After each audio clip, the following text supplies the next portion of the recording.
gorgeous. Linkin Park are back with a new singer and a new drummer, and there are brand new items available on the Fairy Voice Mother shop for your personal self and your home, with very positive messages on them like this. Both extremely relevant things to happen with similar amounts of interest. But luckily, today's video is all about Linkin Park, their new song, their new singer. As soon as I saw that picture of their brand new lineup and I saw a woman standing at the front, I thought to myself, that's a bloody brilliant idea. It's immediately eradicated the opportunity for people to compare the new singer with the former singer. A woman and a man will bring two very different energies to the songs and to the shows. The keys of the songs are likely to be different as well. It's just everything is going to be completely new, fresh, 2.0 feminine edition. Many of us have not gotten over the sudden tragic loss of Chester, and listening to a singer with a similar timbre to his on the new albums, I think would actually be rather upsettingly painful.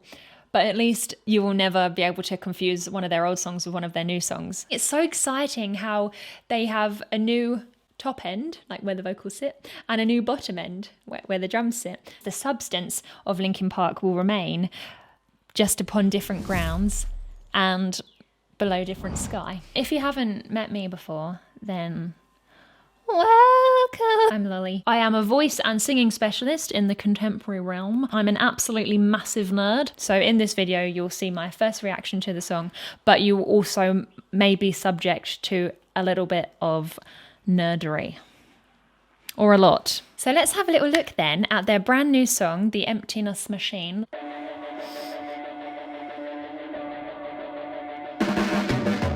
Your blades are sharpened with precision, flashing your favorite point of view.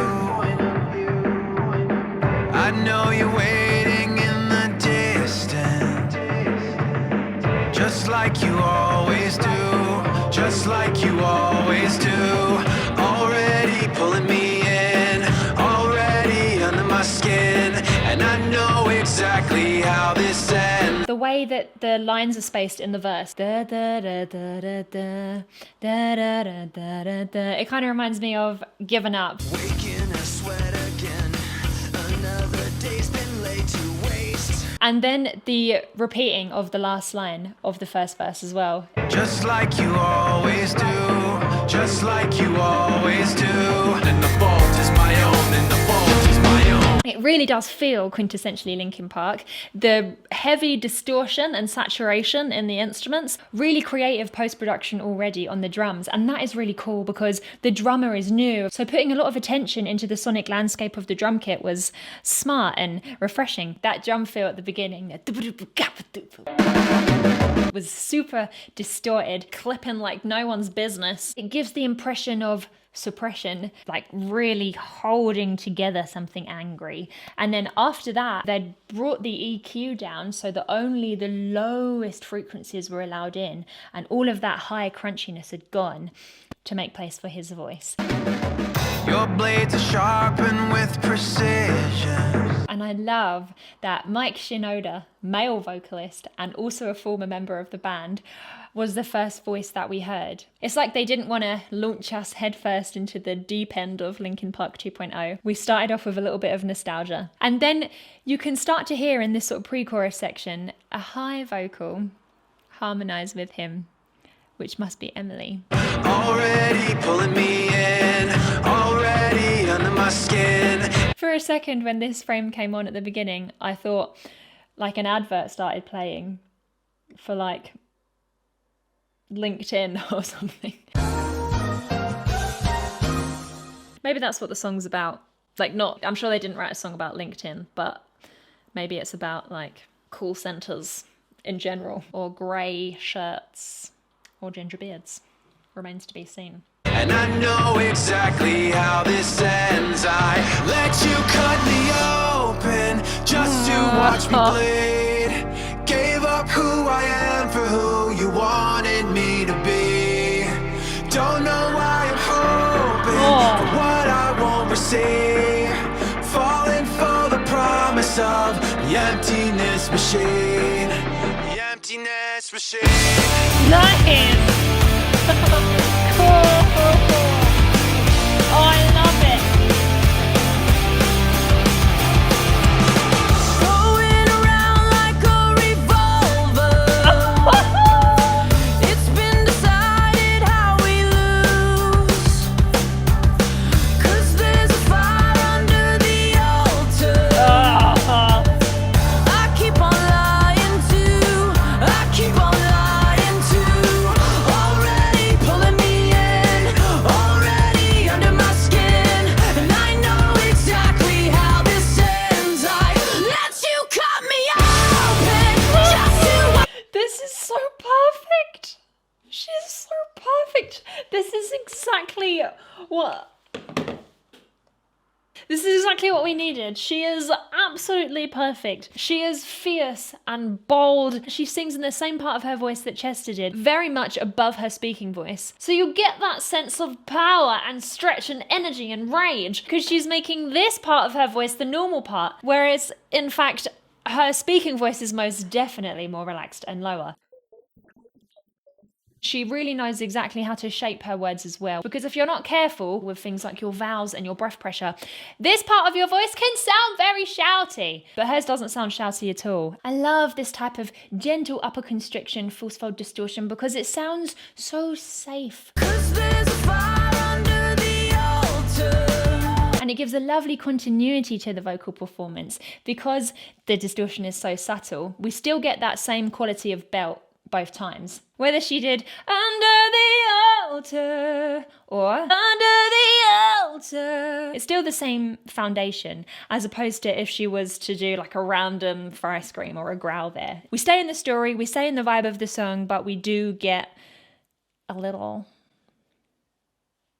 metallic seasoning. That sounds like lead poisoning. Not that. Teeny weeny squeezini above the true voice. And that's beautiful. If you want to add distortion over everything that you sing, you can modulate the vowels so that they are more air, which you'll hear a lot of singers do. Already pushing my skin. She did her distortion on already, but if she had wanted to do it on the word skin, she would have probably sang the word skin, like skin. Under my skin. Already pulling me in. Pulling me in.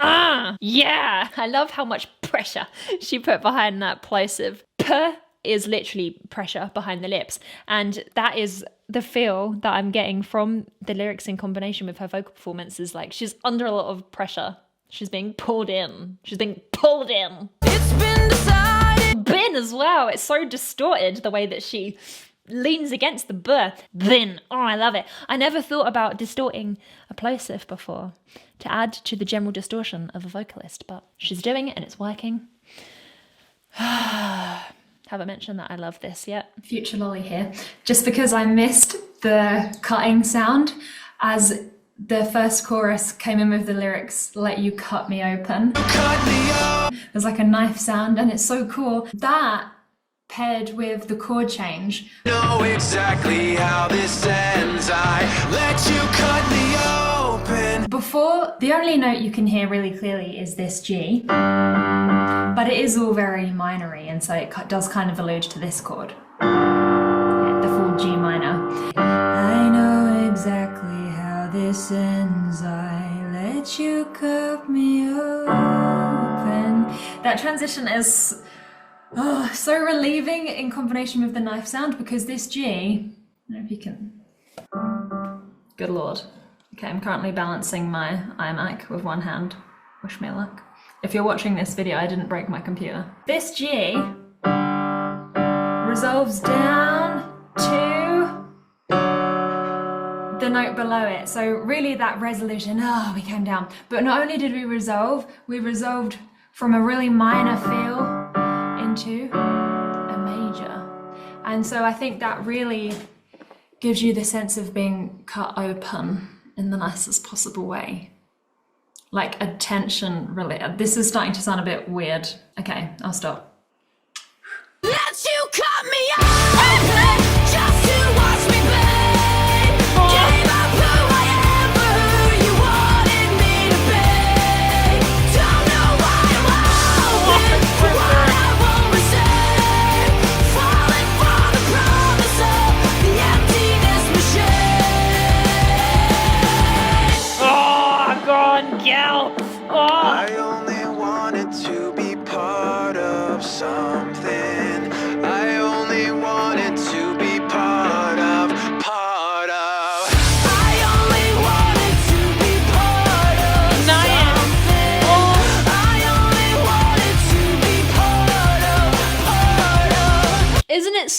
incredibly wonderful. The dimension that this has been able to take now, the fact that that bridge section was Mike singing the melody an octave lower and then her singing it an octave higher. And that is something that is so good to take advantage of when you have two singers in your band with really different ranges and timbres, is that they can both do that same melody in parts of their range that feel good respectively, and it carry a completely different weight. And that is such an emotional roller coaster to go on in such a small amount of time. Same words, same melody, two different vessels. I only wanted to be part of something. I only wanted to be part. You got me open just to watch me play. Gave up who I am for who you wanted me to be. Don't know why I'm open, so fucking naive. Falling for the promise of the emptiness machine. The emptiness machine. The emptiness machine. The emptiness machine. Oh god, this is perfect.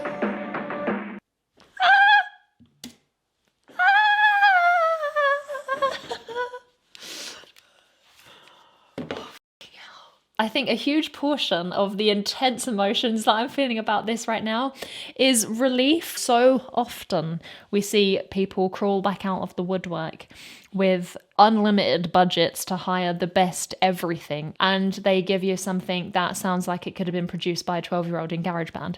I'm not going to name names, but no, in my opinion anyway, this is really top tier in terms of the genre, like rock, nu metal, but carried by the pop train in terms of its structure and catchiness, meaning that it is accessible for lots of people to get on, as opposed to like the math rock wagon, which is harder for people to board. The lyrics are also rather poignant, and at times I kind of felt like they were talking about Chester being pulled in and he just wanted to be part of something, but he lost the game. And yeah, if I think about that too much, I'm going to cry a lot, so I'll stop. It's been decided how we lose.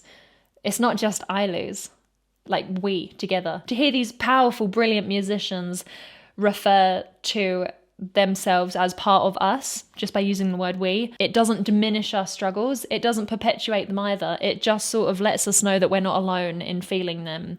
And I think that is enough for many of us to carry on. I've just read that one of the lines is, gave up who I am for who you wanted me to be. Like, tired of being what you want me to be. I am absolutely buzzing off my for the album, which apparently is coming out on the 15th of November. That's so cool. Perfect. In a word. Before you head off, I would love to read you today's oracle card. And today we have, everything will pan out. In those moments of mush, when it's a Bear Grylls situation, we all need to know it will pan out. Sure, we may not be in our ideal place, but we are still alive and kicking. In the end, it always pans out. And in the end, the universe takes us on a never-ending, never-knowing adventure. Ride that f***ing rainbow. Let's do that then, shall we? Together on the roller coaster of life. Thank you so much for hanging out with me today. I really hope you enjoyed this video as much as I enjoyed making it. If there are any vocalists or any songs that you would like me to analyse here on the channel, please do let me know down below in the comments. And or you can pop over to Patreon, which then gives you access to our Discord community where all the suggestions are prioritised and you can vote on them. I hope you have a truly great day. I would like to hug you. I look forward to seeing you again next time.